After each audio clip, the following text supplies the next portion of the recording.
लड़की आराम से तालाब में नहा रही थी।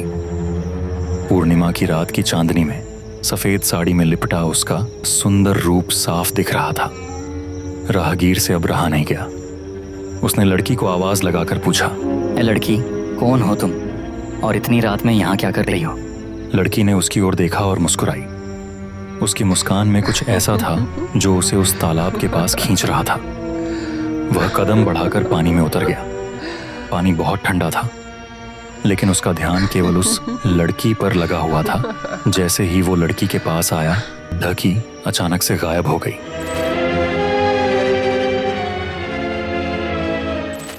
एक गांव था जिसका नाम था शांतिपुर।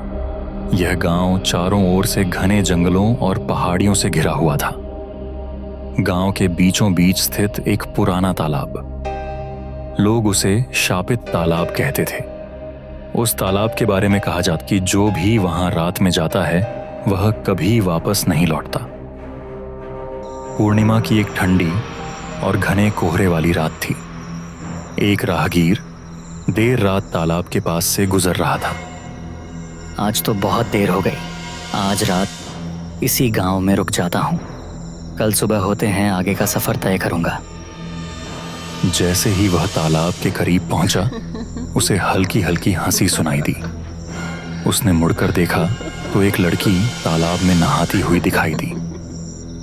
लड़की का चेहरा धुंधला था, लेकिन उसकी लंबी चोटी और सफेद कपड़े उसे अलग दिखा रहे थे। इस समय, इस सर्द रात को जंगल में ये लड़की अकेली क्या कर रही है? कहीं मैं सपना तो नहीं देख रहा?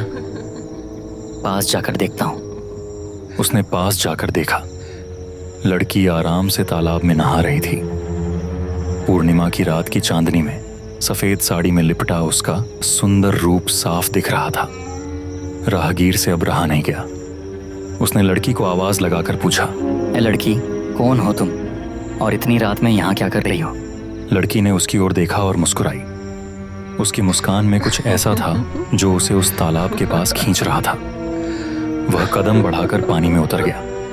पानी बहुत ठंडा था, लेकिन उसका ध्यान केवल उस लड़की पर लगा हुआ था। जैसे ही वो लड़की के पास आया, ढकी अचानक से गायब हो गई।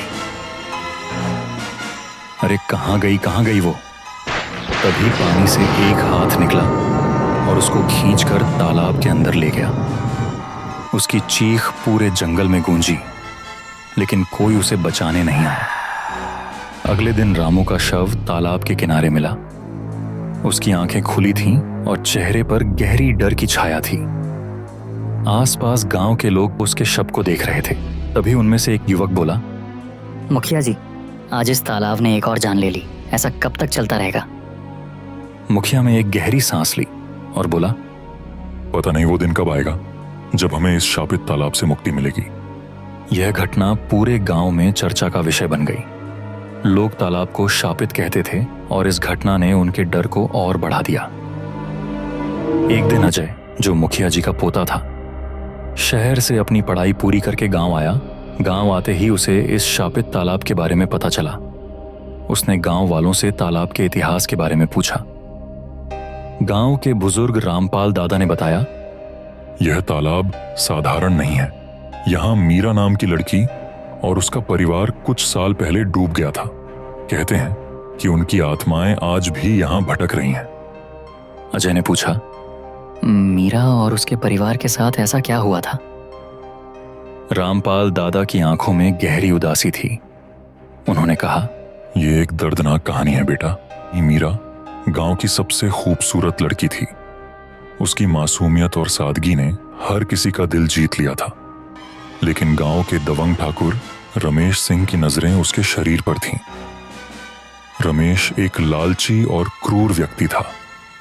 वह मीरा को पाने के लिए किसी भी हद तक जाने को तैयार था। रमेश ने मीरा के परिवार को रिश्ता भेजा, लेकिन मीरा के पिता ने इसे ठुकरा दिया। मीरा के पिता शिवनारायण एक ईमानदार किसान थे। उन्होंने रमेश से साफ कह दिया, हम अपनी बेटी की शादी एक लालची और निर्दयी इंसान से नहीं करेंगे। रमेश इस अपमान से आग बबूला हो गया उसने मीरा और उसके परिवार से बदला लेने की ठान ली।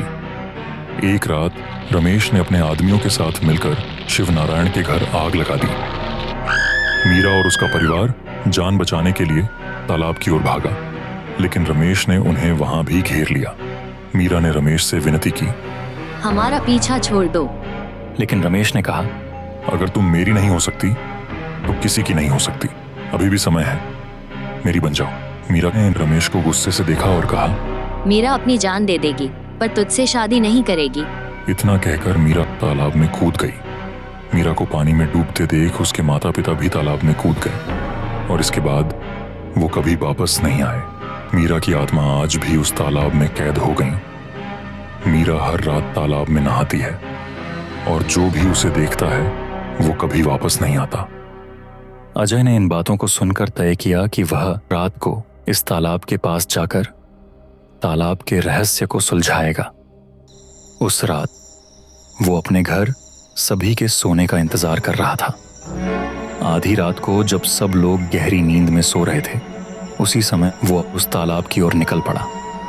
हल्का कोहरा छाया हुआ था, गांव में सन्नाटा पसरा था। जैसे ही वो उस तालाब के पास पहुंचा, उसने देखा कि तालाब के पानी में हल्की हल्की लहरें उठ रही थीं, जबकि वहां कोई हवा नहीं थी। चारों ओर कोहरे के अलावा कुछ दिखाई नहीं दे रहा था। चारों ओर सन्नाटा था। तभी अजय के कानों में पानी की आवाज सुनाई देती है। ऐसा लगा मानो पानी में कोई उतरा हो। उसने अपनी टार्च घुमाई। उसने देखा कि तालाब के बीचों बीच एक सुंदर लड़की, जिसने सफेद रंग की साड़ी पहन रखी है, नहा रही थी। उसने अजय को देखा और मुस्कुराकर अजय को अपनी ओर आने का इशारा किया। मीरा का इशारा पाते ही अजय को ना जाने क्या हुआ, वह धीरे धीरे तालाब की ओर चल दिया। मीरा उसे बुला रही थी। अजय धीरे धीरे तालाब के गहरे पानी में उतरता जा रहा था। पीछे से मुखिया जी की आवाज आती है, रुक जाओ अजय, आगे मत बढ़ना। मुखिया की आवाज सुनकर अजय को होश आता है। मुखिया जी के पीछे से कुछ और गांव वाले हाथों में जलती हुई मशाल लेकर वहां आ जाते हैं। अजय तालाब से बाहर आता है। उसके बाहर निकलते ही तालाब में लहरें उठने लगीं। अचानक मीरा की आत्मा पानी से बाहर आई। उसने कहा, तुम लोग यहाँ क्यों आए हो? तुम लोग काया हो? तुम्हारे सामने उस पापी रमेश ने मेरे परिवार को मार डाला, लेकिन तुम लोग चुप रहे। मैं किसी को नहीं छोड़ूंगी। मुखिया ने मीरा की बात सुनकर कहा, ऐसा मत कहो मीरा, हम लोग कायर नहीं हैं। जब रमेश की हरकत की वजह से तुम्हारे परिवार की जान गई, उसी दिन से रमेश के साथ गांव वालों ने सारे संबंध खत्म कर दिए। रमेश शराब पीने का आदी था और इसी कारण पिछले साल वो शराब पीकर कुएं में गिर गया और मर गया। उसकी मौत के बाद उसका परिवार भी अब यहाँ नहीं रहता है। हम जानते हैं तुम्हारे साथ बुरा हुआ है, लेकिन इसमें हमारा कोई दोष नहीं है। तुम हमें बताओ कि हम तुम्हारी आत्मा को कैसे मुक्ति दे सकते हैं। मीरा ने कहा, रमेश मर गया, लेकिन उसका घर अभी भी मुझे इसी गांव में बार बार उस पापी की याद दिलाता है। जब तक इस गांव में उसकी कोई भी निशानी बाकी रहेगी, मुझे मुक्ति नहीं मिलेगी। इतना सुनकर अजय ने गांव वालों को इकट्ठा किया और उन्हें अपने साथ लेकर रमेश के खाली पड़े टूटे फूटे मकान को आग लगा दी। जैसे ही मकान को आग लगी, मीरा और उसके माता पिता की आत्माएं तालाब से बाहर निकली। मीरा ने कहा, अब हमें शांति मिल गई है। इतना कहकर वो तीनों वहां से गायब हो जाते हैं। उस दिन के बाद तालाब एक साधारण जलाशय बन गया। लोग वहां जाने से नहीं डरते थे। अजय ने अपनी नोटबुक में आखिरी शब्द लिख, यह कहानी न्याय की है, लेकिन इसका सच कभी न भुलाया जाए।